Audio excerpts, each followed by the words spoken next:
Legacy is on the other side of this question. Hi, I'm Dr. Njeri Prigle, and the question is, what would you do if you weren't afraid? I want you to think of 3 goals that you have or that you had. Now raise your hand if fear has ever impacted your goal achievement.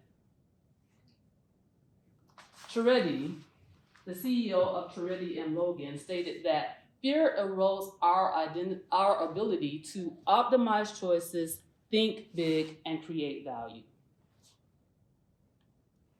So here's what I would do if I weren't afraid. I would give the talk. I would write the book. I would start the business. I would travel internationally. I would ask that person out on a date. There are 6 things that we need in order to get on the other side of that question of what we would do if we weren't afraid. We need a push, acknowledgement, goal setting, mentorship, mindset shifts, and accountability.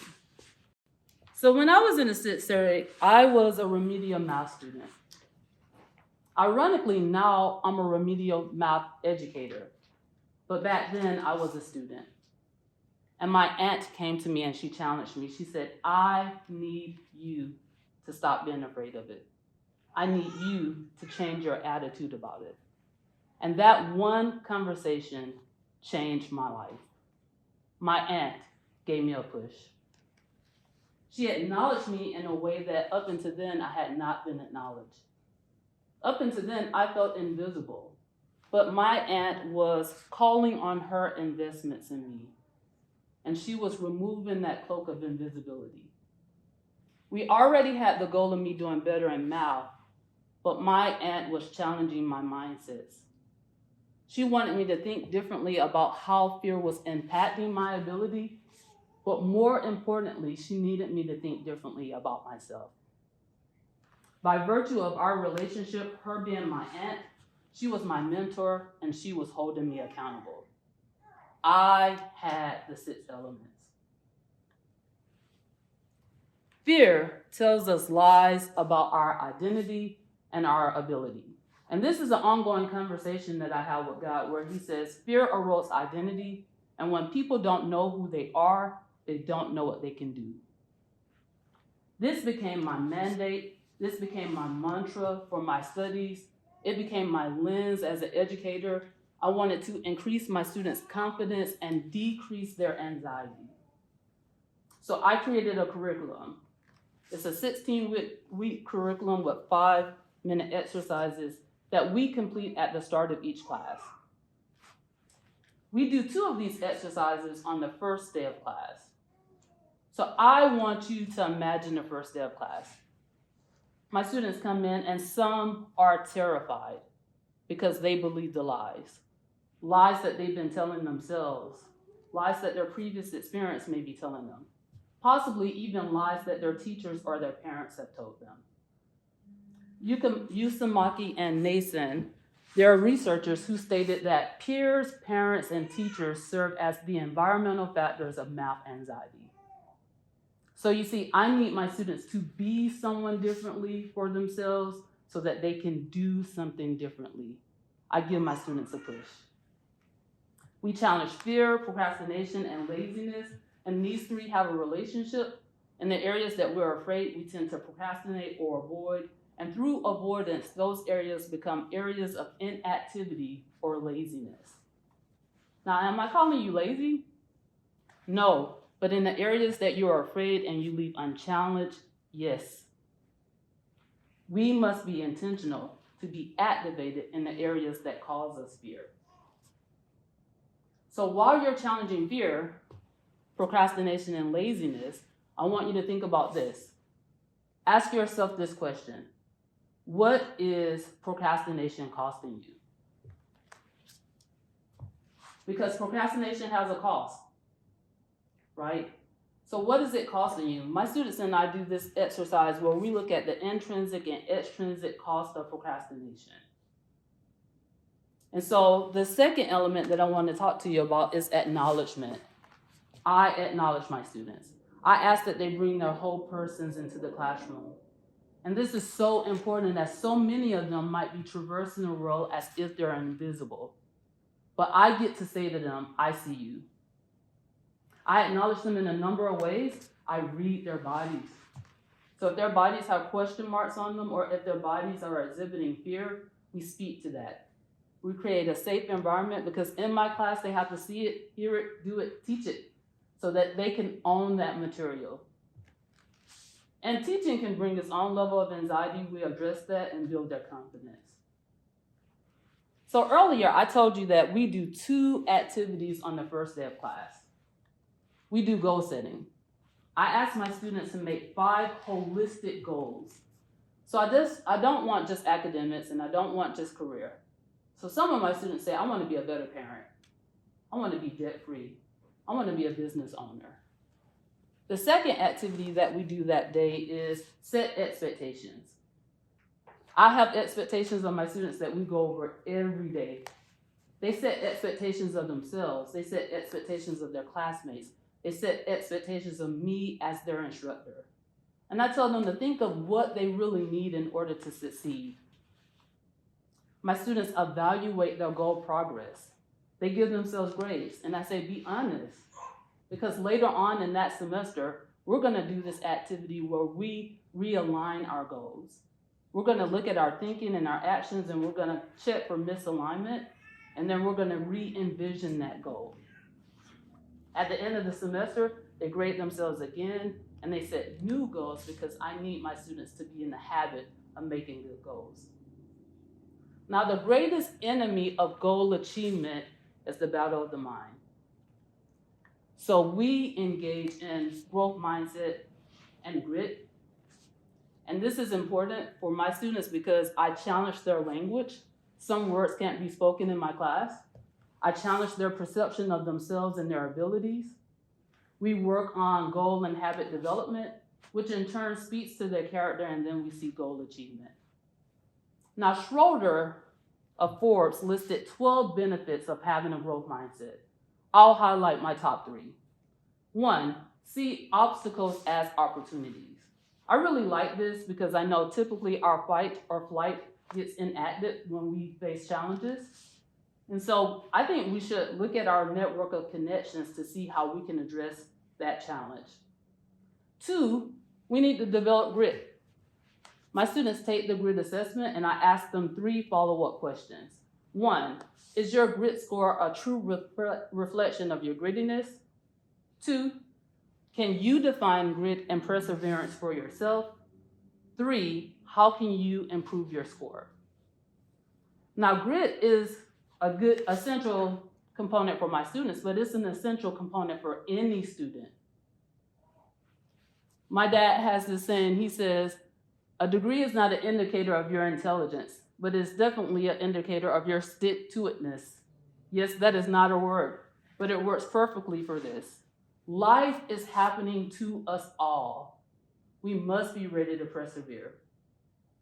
The next benefit is to take risk in front of others, and that's what we're doing today, right? But Joe Bowler, author of Mathematical Mindset, said this: there is a science to the freedom to make mistakes and the growth mindset. I want you to take a look at the board. The student's brain on the right is a student who's been given permission to fail.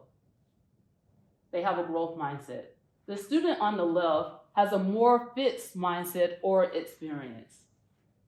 So I say, give yourself permission to fail forward. While you're thinking about mindsets, I want you to think about connections. And for my students, we do class partnerships.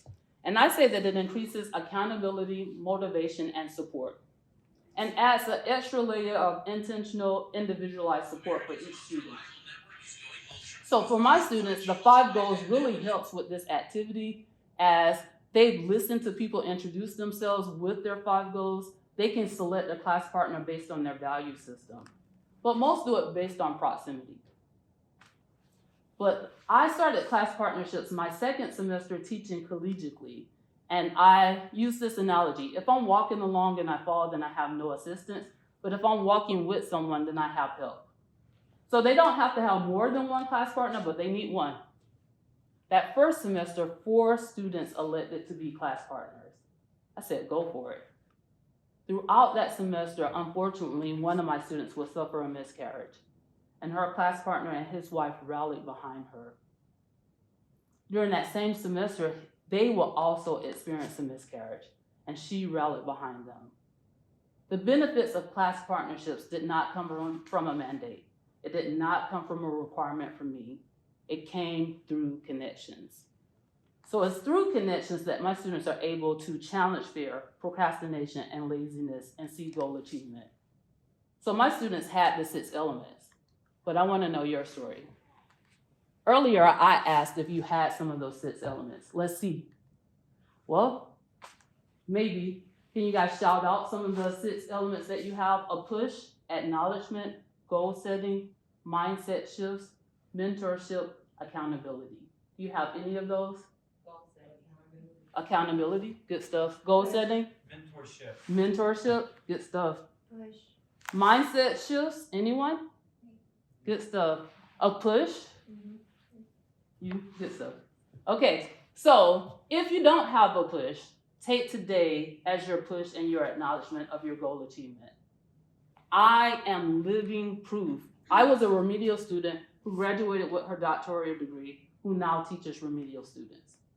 I was a person who felt invisible, who now stands on the TED stage, fully seen and fully acknowledged. So while you're thinking about that, earlier I asked you about your 3 goals. I want you to start thinking about steps, hindrances, supports. And now I am a SWOT girl and I like SMART goals and I do vision boards. But in 2018, I watched the Barbara Shears Isolation is the Dream Killer, Not Your Attitude. And I said, man, I've been doing goal setting in a vacuum. It did not fully acknowledge that I or my mindsets could be the hindrance. And more often than not, when my students do this activity, they list themselves or a habit or their mindsets that are keeping them from reaching their goals. The second nugget that I got from that video is that as an achiever, I thought that just through my tenacity and grit, I could accomplish all of my goals. But that's erroneous. Some things cannot be birthed without connections. Some goals cannot be achieved without connections. I started viewing this thing like all problems are housed in disconnection while all solutions are housed in connection. So as you're thinking about your connections, I want to challenge you with this. Forbes surveyed 3,000. Of those surveyed, 76% said that mentors are important, but only 37% had mentors. So I want you to think about that. Most of those relationships happen organically. However, 31% of those mentees pursued a relationship with their mentors. I say, why wait? Create reciprocal mentorships. Relationships in which you receive mentorship based on an area of improvement, and you give mentorships based on your areas of strengths. I've cultivated those relationships in my own life. 2 such relationships. One, we started with the goal of just that. I was learning from someone and I was teaching someone. The second relationship, someone approached me and said, hey, I have a project. I want you to work on this with me. I said, would you prayerfully consider ways in which I could learn from you? During that conversation, they thought of 4 different ways in which we could teach each other. So I say, mentorship should be essential beyond career, beyond academics. We should be looking at mentorship for relationships, finance, health. And I say if we were engaging in these types of relationships, we would see that we would be spurring one another on to becoming our best possible selves. So, you have the ability to give someone a push. You can acknowledge them. You can help them set goals. You can possibly mentor someone and hold them accountable. So what am I doing? Well, I'm giving a talk. I've written the book or published the book. I started the business. I'm making plans to go to Switzerland. I'm not dating anyone yet, but I'm thinking about updating my eHarmony profile, right? I leave legacy by giving people a push, but also by challenging fear directly and empowering other people to challenge fear, right? So I give them a push, I acknowledge you. So all of you, I normally ask my students for eye contact, but all of you, I acknowledge you, the one that you are now and the one that you're becoming. And I speak to both, as some have done for me. I want you to take a look at that picture. This is my master's graduation, and this is an important graduation as this is the only college graduation that my mother will attend before her passing. This is also the graduation in which my advisor, Dr. Bidditz, told my parents that I would graduate with my doctoral degree. He said, one day she'll have these stripes, and he was right. He spoke to my future, and I'm grateful. So, tell your whole story. Push past fear. Legacy is on the other side of fear. Thank you.